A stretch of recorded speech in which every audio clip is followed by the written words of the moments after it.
যে লোভ এবং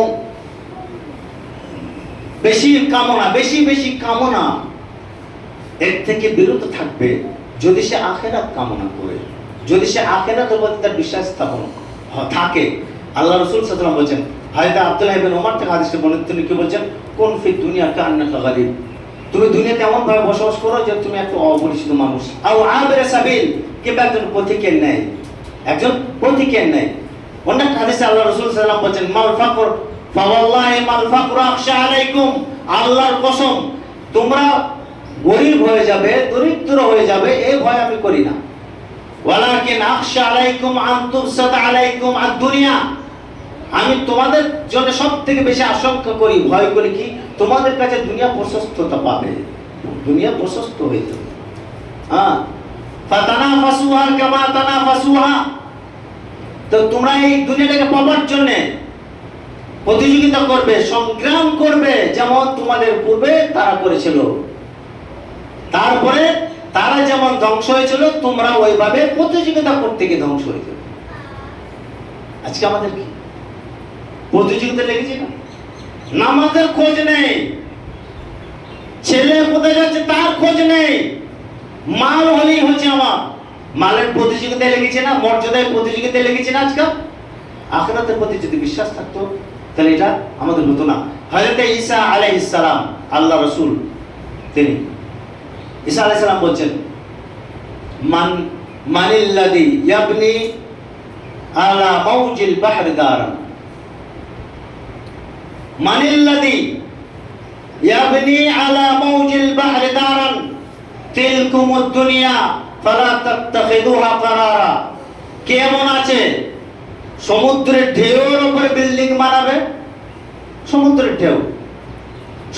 ঢেউয়ের উপর কে বিল্ডিং বানায়, কেউ বিল্ডিং বানায়, বিল্ডিং থাকবে, তো কেমন আছে সমুদ্রের ঢেউয়ের উপর বিল্ডিং বানাবে, তিলকুমুদ দুনিয়া, সমুদ্রের ঢেউটা হচ্ছে দুনিয়া, ফালা তাত্তাখিযুহা কারারা, সুতরাং তোমরা দুনিয়াটাকে স্থায়ী মনে করো না, স্থায়ী বাসস্থান ভেবে নিও না।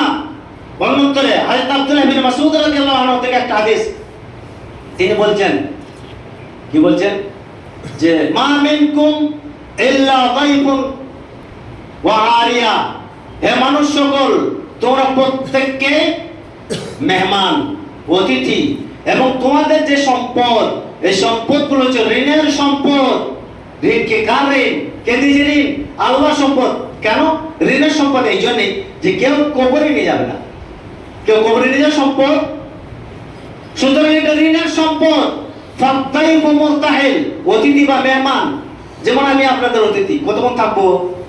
জীবন পরে চলে যাব, তো অতিথি কদিন থাকে? খুব বেশি তাহলে 3 দিন।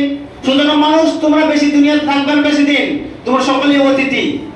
ফাতাইফু মুরতাহিল, অতিথি চলে যাবে।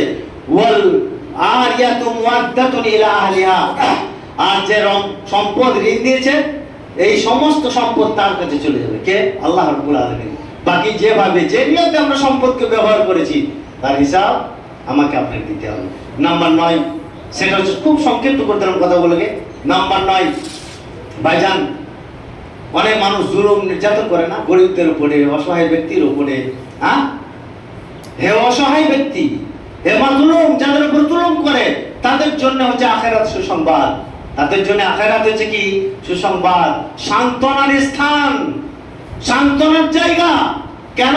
আল্লাহ রাব্বুল আলামিন বলেন, ফালা তাহসাবান্নাল্লাহা গাফিলান আম্মা ইয়ামালুদ যালিমুন, জালেমরা যেটা করে, সীমালঙ্ঘনকারীরা যেটা করে, জুলুম নির্যাতন এই অসহায় মানুষদের উপরে যেটা করে, তোমরা করো, কিন্তু জেনে রেখে দিও আল্লাহ কিন্তু গাফেল নন, বদলা নেবে।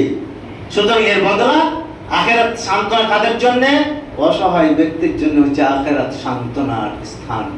নাম্বার 10 এবং লাস্ট, সেটা বলি শেষ করছি, সেটা হচ্ছে এই, ভাইজান, যদি আখিরাতকে বিশ্বাস করতাম না তাহলে আমাদের দুর্গতি হতো না। সমাজ এবং আমার অন্তর, আমরা সকলেই সুখী থাকতাম, খুশি থাকতাম, শান্তিতে থাকতাম। তার দলিল হচ্ছে মুহাম্মদুর রাসূলুল্লাহ সাল্লাল্লাহু আলাইহি ওয়াসাল্লাম যখন নবুয়ত প্রাপ্ত হলেন, 13টি বছর কিসে দাওয়াত দিয়েছিলেন? আখিরাতের। 13টি বছর কিসের দাওয়াত দিয়েছিলেন? আখিরাতের। অথচ তাদের ভাষা আরবি। তার আখিরাতের জিনিসটা অত সহজ জিনিস না, এটা ঢোকা আমার ভেতরে অত সহজ জিনিস না। সেজন্যই বদরের সময় সাহাবায়ে কেরাম বলেছিলেন, আনসারগণ বিশেষ করে সাদ ইবনে মুআয রাদিয়াল্লাহু আনহু বলেছিলেন, ইয়া রাসূলুল্লাহ, আপনি যদি বলেন আমাদেরকে লোহিত সাগরের মধ্যে ঝাঁপ দিতে হবে, আমরা প্রস্তুত।